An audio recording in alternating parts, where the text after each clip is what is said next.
Yeah, we can. Thank you. Yeah. Yeah. Okay. Thank you, Ray, for the introduction. So, hello, everyone. My name is Yuyan Chen. Today, I wanted to talk about some DM studies on bio-inspired soil penetration process. So my presentation will go through motivation, bio-inspired process, and DM model with some main results in coarse grain soils, and then conclusions. So in current geotechnical construction activities, such as site investigation and pile driving process, they often requires large vehicles to complete these activities. For example, the big drill rig here for the CPT test, and then the big crane and hammer for pile driving. This posed challenges to some sites with limited accessibility to this big equipment.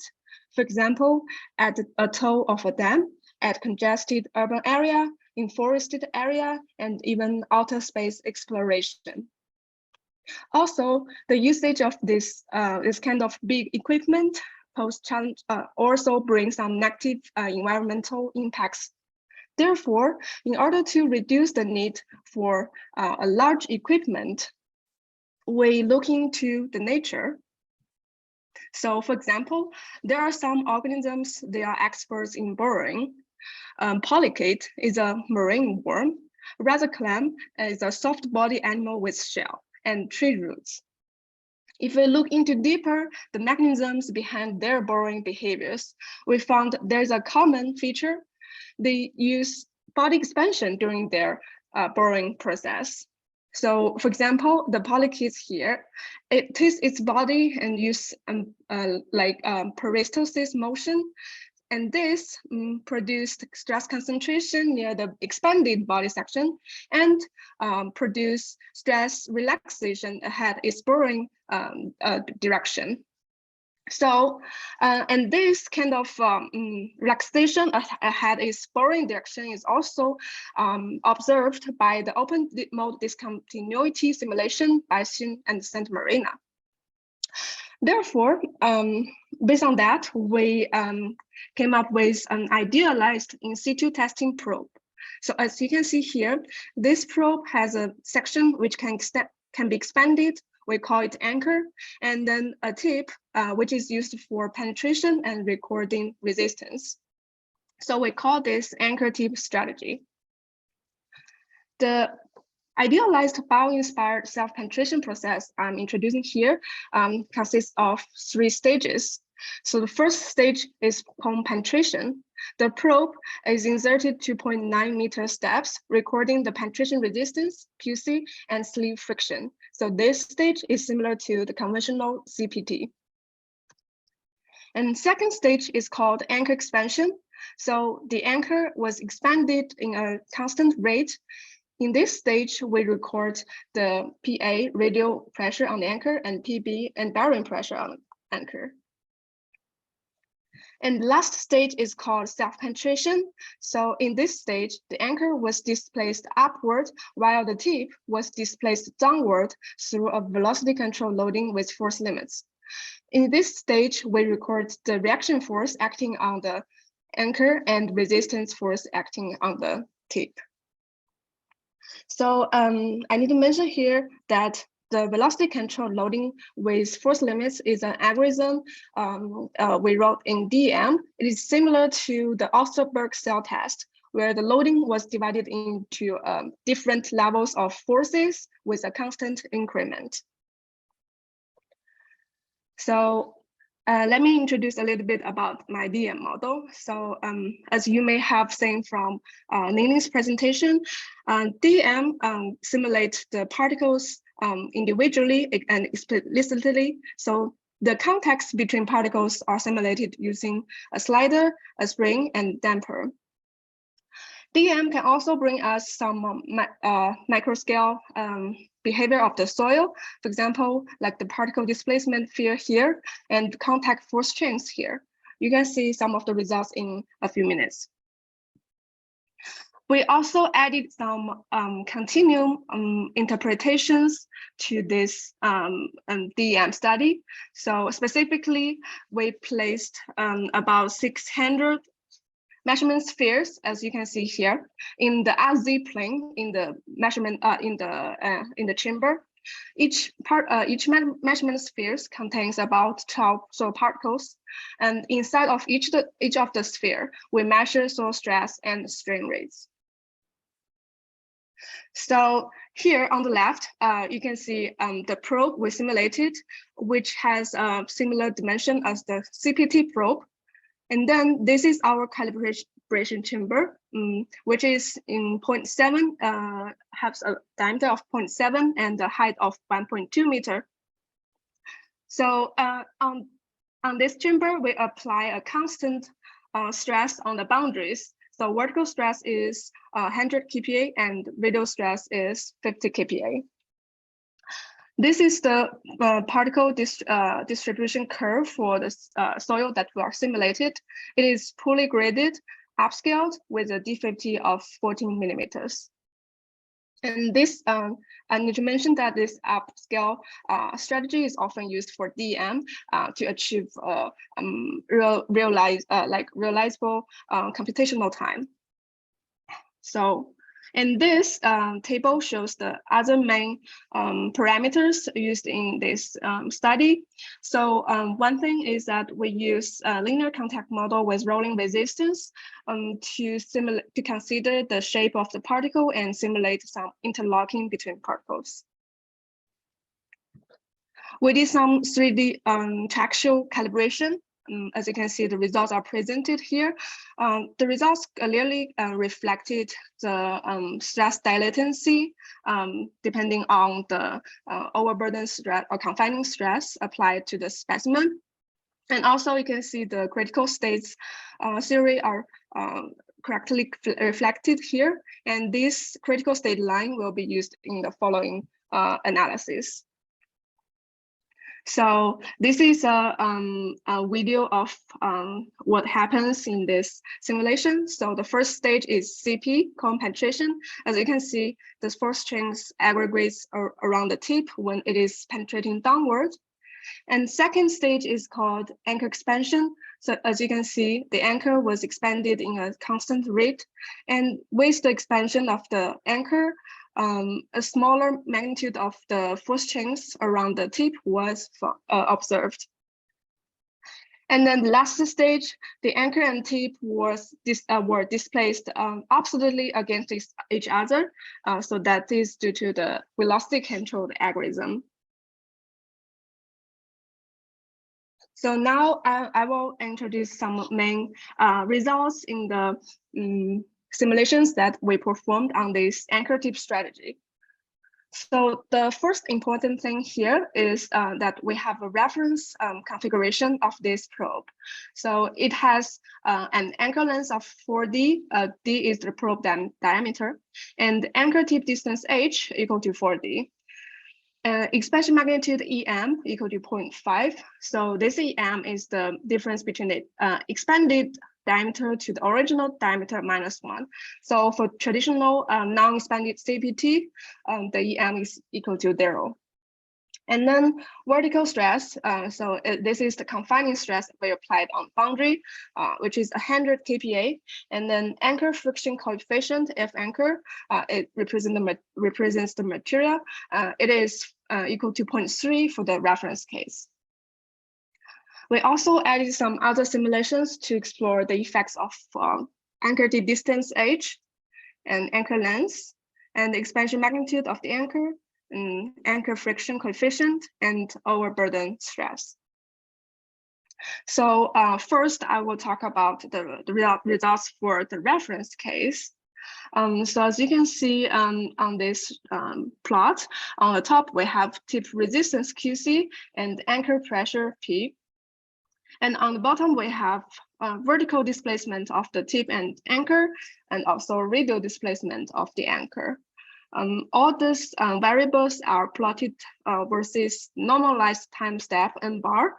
So this is n bar from 0 to 1 represent the CP stage, 1 to 2 represent AE stage, and 2 to 3 represent the SP stage. So in the CP stage, as you can see, the QC recording represents sand-like behavior based on the chart proposed by Robertson, 2016. And if we look at the soil stress map here, sigma R is radial stress, sigma Z is vertical stress. So the stress concentrate around the tip during the penetration process. And if we plot the soil stress path in QP prime space, Q is the derivative stress and P prime is the mean effective stress, you can see that around the tip, there is a loading process during the CP process, and also the soil was loaded to failure up around the critical state line. And there is slight change of the stress around the anchor. Second stage is the anchor expansion.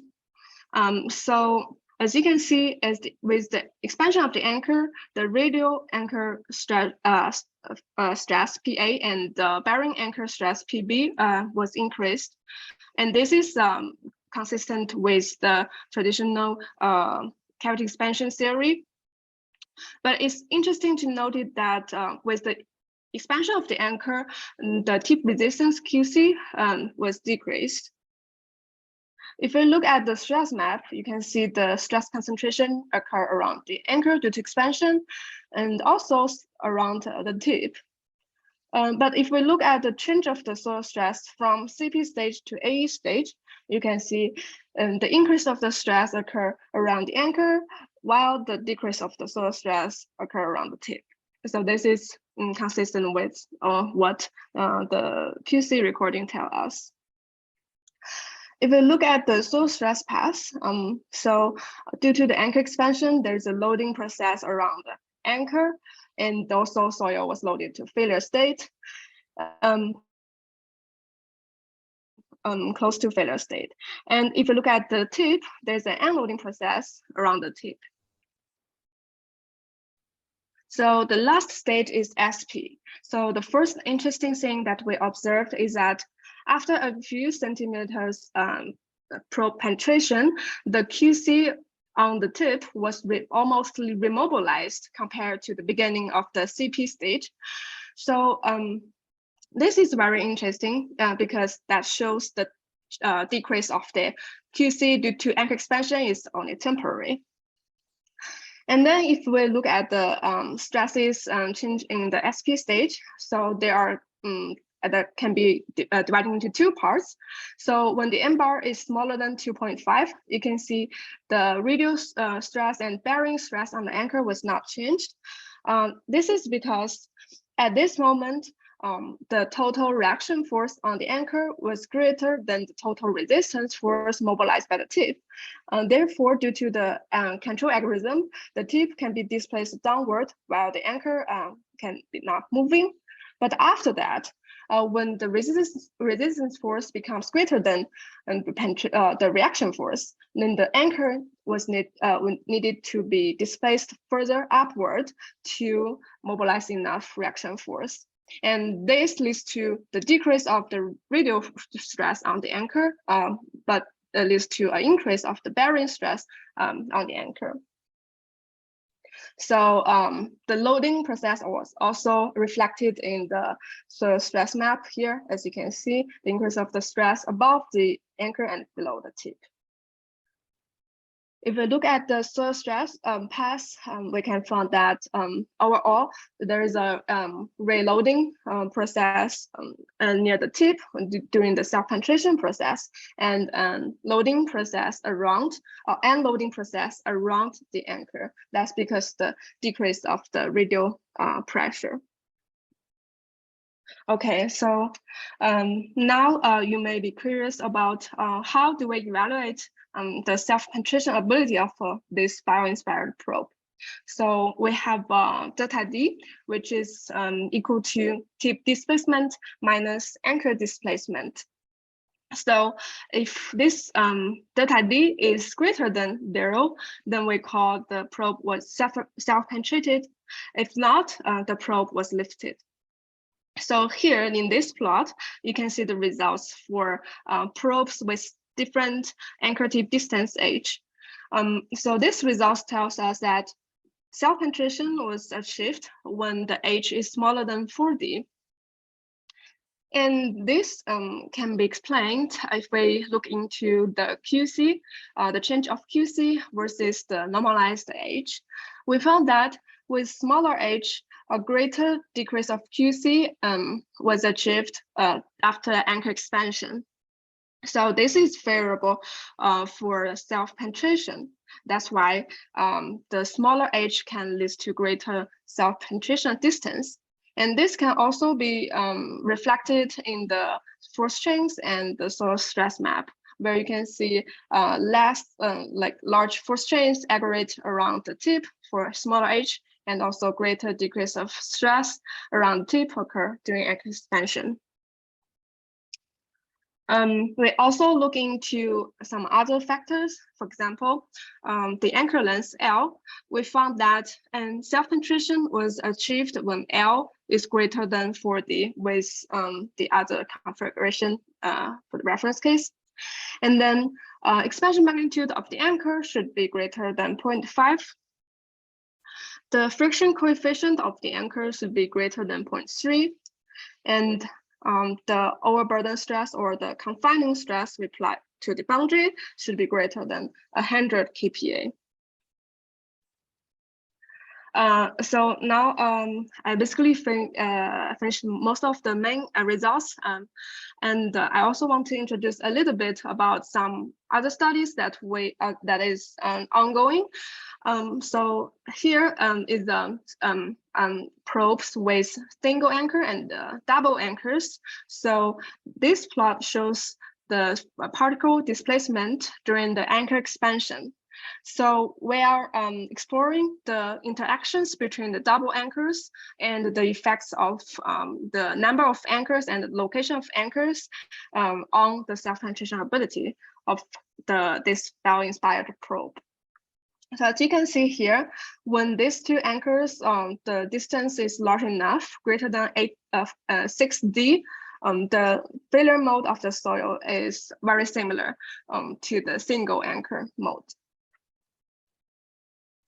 And the second study ongoing is to collaborate with Dr. Ningning Zhang. So we are simulating a more complex self-penetration process that consists of 6 stages. So here is a particle displacement fields for shaft expansion, and then tip penetration with oscillation, tip expansion, and top shaft contraction, and retraction, and then bottom shaft contraction. So we are also looking forward to future publications. So I hope in the future we can introduce more of this content. So, okay, so now comes to the end. So in this presentation, there are a few main findings summarized here. First, the simulated tip and anchor probe was able to self-penetrate in medium-dense coarse-grained soil. The tip and anchor had significant interaction during most simulations. This is especially found during the anchor expansion, where it leads to a decrease of the tip resistance. And this decrease is only temporary. So it will remobilize after a few centimeters self-penetration. So this implying that it can still be used to estimate the engineering soil properties. And also the probe geometry, location, and the overburden stress have an important effects on the self-penetration ability. And all these findings can be found in the reference I listed here. Okay, so lastly, I want to acknowledge the people that I have worked with. First is my advisor in UC Davis, Alejandro Martinez, and then co-worker, Ali Koswi, and my co-advisor, Jason Dion. And also I want to thank the funding support from CBBG and NSF. And that's the end of my simulation. Sorry, my presentation. I'm happy to take any questions if you have.